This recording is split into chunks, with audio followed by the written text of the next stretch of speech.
Hey, hey, welcome to another episode of the Call Sheet Podcast. I'm Gabrielle Simone. Thank you so much for coming back to the channel and tuning in. And today on the Call Sheet, I have a wonderful filmmaker. Her name is Didi Paulini. Hello, everybody. Hi. Thank you so much for having me, Gabrielle. Yes. So I'm excited. I've got my notes. Okay. I've got a lot to cover today. But first, you are an award-winning film director and a producer. Yes. So tell me about the film. It's Transcendence. Oh, yes, absolutely. Yeah, Transcendence is my my latest project, my latest documentary. We just got selected for Autumn Film, and now we're starting the whole festival run. Yes. Yeah, it's a documentary that I interviewed 7 transgender individuals in Atlanta. Okay. So there is a T, people, but let's not go into there. No, I just got inspired by the pastor that officiated my wedding, and she was a trans pastor. Okay. And for me, growing up in a Catholic country, like I'm from Brazil, Yes. that's where you get the accent from.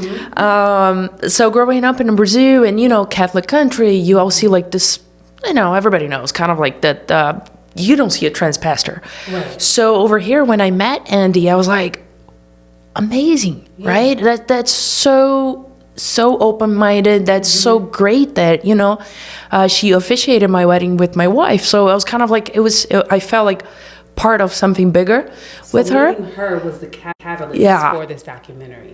That's beautiful. So I really wanted to talk to more people to actually bring a positive impact and a inspiration for others that might be thinking into transitioning and trying to find their authentic selves. Okay. So I thought Andy was so inspiring that I was like, can I interview you? Can I just please? Can I?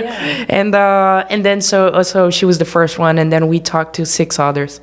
Wow. Okay. So how long did from basically your wedding day to the finish of the film? How long was that? Ooh, that's interesting. It was, I would say less than 1 year. The whole thing. Yeah. No, it was kind of it moved pretty good. Yeah. We did the.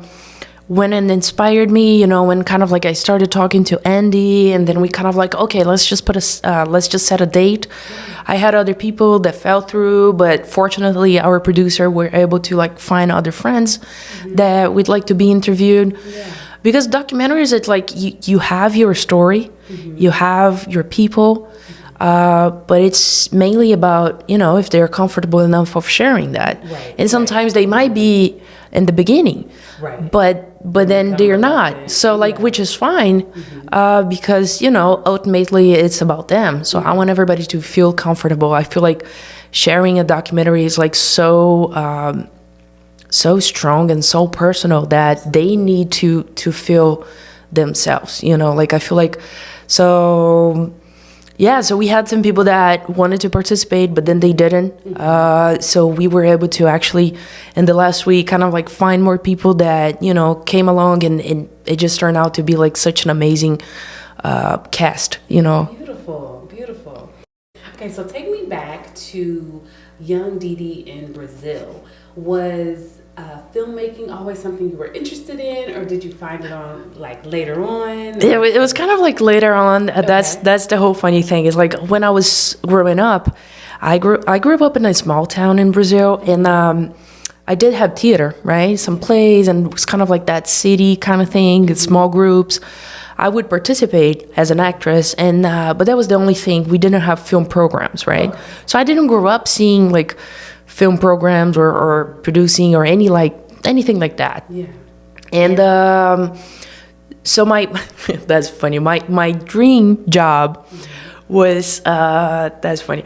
Wear a suit and work in a business company. Like a multinational corporate. Okay. Okay. Which I did, because I graduated in economics. So then I went as a consultant. I was I did this whole thing.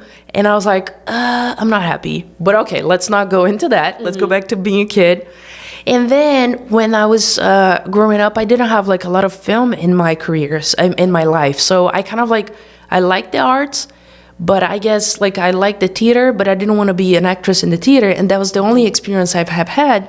So I decided to follow like a different path, you know. And then when I lived in America for like about a year after I graduated, I kind of like crossed up on acting coach, and she kind of like introduced me a little bit about the whole like, you know, TV, video, acting, but also talking a little bit more about like being a PA and all of that. But unfortunately, I had to go back to Brazil, and then when I went back, I had graduated economics, so I kind of like worked as a consultant, totally not related. And then I was not happy, but this time I was in a big city, right? I was in Sao Paulo, like, guys, this is like New York, you know? So in Sao Paulo, you have all the possibilities. So I found this film major, kind of like a MBA in film, and it was over the weekend. So I was like, I can do that and still work, you know? So I started doing that. That's when I did my first short film. That's when I directed something, you know? It was kind of like literally... I was not like, I was, what, maybe like 25, 26, something. So it was like later on. Okay. Because most people that I've run into, they've had the passion for a long time. But you coming into it, you know, you already got a degree under your belt. And, you know, just trying something different in the creative space. Yeah, totally. Good. Okay, so I know in indie filmmaking, like, collaboration is key. You talked about that. How is it working with people with different levels of experience as like a filmmaker? Is it tough? Or I mean, sometimes it can be, or sometimes it's challenging, but in a good way. You know, it's kind of like you are teaching at the same time as you were doing it. I feel like, you know, I have a lot of patience for like a lot of things and kind of like explaining and teaching. So I feel like that helps, you know. And also, like, I love producing. I also love creating. So I'm like the creative producer type kind of thing. But the thing that I like the most is like problem solving, right? So it's kind of like, it's like, what do you have to do the most as a producer, right? It's pretty much like, can you solve this? And can you have like a plan A, B, C, D? So that's me. I'm always like thinking ahead. So what I tell people that don't have a lot of experience is that don't try to solve the problem within yourself, you know, kind of like, let's talk about it. Bring it to me and let's talk about it. Let's make a plan, because I may have had come up with different plans because I've had that situation before, you know. So like, I feel like that's the biggest thing for me working with like, you know, like new people or people that have not worked in a lot of sets. Is like I feel like they try to, and I'm not saying that don't be proactive. That's not. Please be proactive. But what I'm saying is like, if there's an issue, just don't hide it and try to solve it, you know? Bring it to the team. Okay, yeah. So like, you know, so I feel like that's the biggest advice, or kind of like that's the biggest thing I've learned working with like people that did not have a lot of experience. You know, you're not in trouble. It's not like, you know, like, or a corporate job that, no, we need to figure this out soon and together. So like, you know, so I feel like, but it's also like interesting, you know, seeing like new passion people, like open-minded. So I feel like you can get a little bit of both, you know, like sometimes it's great, sometimes it's not, but it's all experience. It's all experience, And everyone learns too. Absolutely, so, yes. Yeah. Okay, so in indie filmmaking, the world is evolving with like the different streaming platforms. It's easier for filmmakers to get their projects seen, and also social media. So how do you approach getting your film seen? I know you just said you're about to start your rounds with the film festival. Yes, for this documentary specifically, yes. Okay. So do you use the different streaming platforms, or you're more angled towards social media? Like, how do you get your projects out there? Ooh, I have done, I mean, I think all of it, you know, either like TV or feature films. Of course, I was not like the big time producer yet. But I have used YouTube for web series. You know, we have done rounds of like just posting out there and have like a fan base, you know, kind of like over millions watching that show, but it's just out there. You know, we just posted on YouTube, and then we kind of like did the whole like a festival route, but for web series, right? Which is kind of like a little different from short films and feature films. Let's see. I've done a couple of things for like when you posted yourself on Amazon, so you can do like, because you can do any filming kind of like post on Amazon. At least you could. I'm not sure how it is right now, but you would be able to. And then if it's not doing well, they're just gonna remove from the database. Or if it's doing well, that you're gonna get paid by viewer. You know, like by So like you could do like Amazon. You could do like. It's similar with Tubi, you know, things like that. So you can post your content out there. And of course, if we're talking like big platforms like Netflix or HBO, and you know, and then you have to pretty much like either like sell your project to them or kind of like work with them as a co-producer kind of thing. So in terms of like trying to get your work out there, I feel like creating your niche and your fan base, especially on social media, that it's kind of like available for everybody. Is it easy? No. It's not like, oh, I'm going to post it and I'm going to have like 100 viewers or in a minute. No. That's like, you know, it's a constant thing. And then you want to do something that has more quality and more time to it in a web series, but then you have to have like a quantity, right? So it's always this debate. It's kind of like, okay, so I'm going to do a 12 season episodes like of like a great content, like a really well, you know, shot and lighting and all of that. But then the algorithm is not going to read as a quantity, right?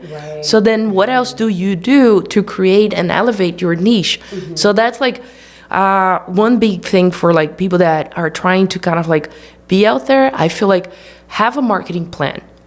You know, like even if it's for like, I'm going to do this for try awards and short films. That's fine. That's a marketing plan. Because like being independent, I have done a lot of projects that they were like, you know, they didn't pay. They just like gave me credit, and it's fine because you build your portfolio. But then what I've learned, it's like ask, what are you gonna do with the project? I feel like that's the key. Yeah, because sometimes you work on things that, first of all, don't get edited. I've worked on a lot of independent projects, and I'm like, is it ever coming out? Or are we just going to view it like a small group, or like where is it going? So I definitely. So I feel like I'm totally, I can totally put my time into it, and it's fine, you know, as long as, of course, I like the story, but I mean, if you have a plan to it, like, I mean, not saying that I can afford, but I would rather not get paid, I don't know, like a small amount, or if you were going to put this money towards like marketing, you know, because if you're going to give like something low, and again, I'm not saying that that's not meaningful, but if you're going to, let's say, if you're going to give like 100 each, you know, like, and then this is like 10% of what you would get paid, right? Maybe if you get those 1,000, 2,000, you can do like festivals, because they're expensive. You know, and then maybe like we can get the word with the festivals entering all of them, like to enter. Like what's the expense? I mean, it's about like $30-$50 each kind of thing. It can be more, like $70-$80 if it's like a very like Hey everyone, I just wanted to pop in and say thank you so much for watching The Call Sheet. Be sure to like and subscribe and hit that notification bell, and leave your comment. What's the best part of this episode that you like? Be sure to follow us on Fanbase, on Facebook, and on Instagram at The Call Sheet Podcast. We'll be putting up some behind the scenes clips and telling you what's coming up next. If you have any questions around the acting industry here in Atlanta, feel free to email me at thecallsheetpodcast@gmail.com. Okay, back to the episode.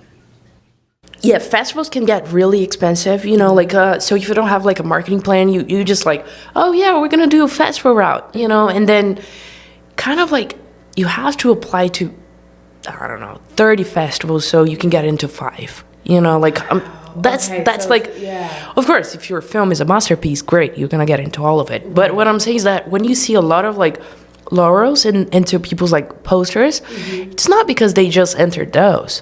They enter like 3 times of those, you know, like it's like, or even more than that. Yeah, and you have to wait to be selected. Yeah, so it's like a whole year process.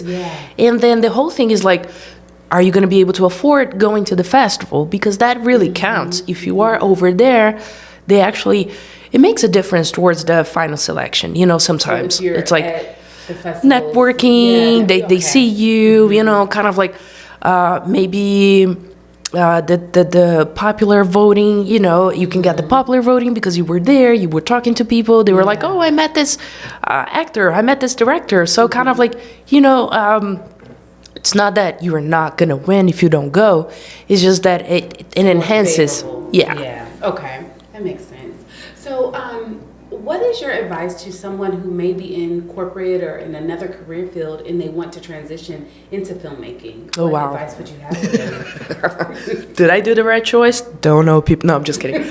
No, I love the choice I made. You know, it's kind of like, it was, I gotta say, it's challenging because I did make a choice without having funding. So, but that was not an issue. I was like so not happy with my corporate job that I would rather, you know, not do that than do something I was passionate about it. So I feel like maybe have a little more extra money than I had. Okay. But do it, you know, no matter what. I feel like be brave enough to kind of like say that. I mean, be brave enough to take the step forward because it is hard. It is. It's kind of like it goes.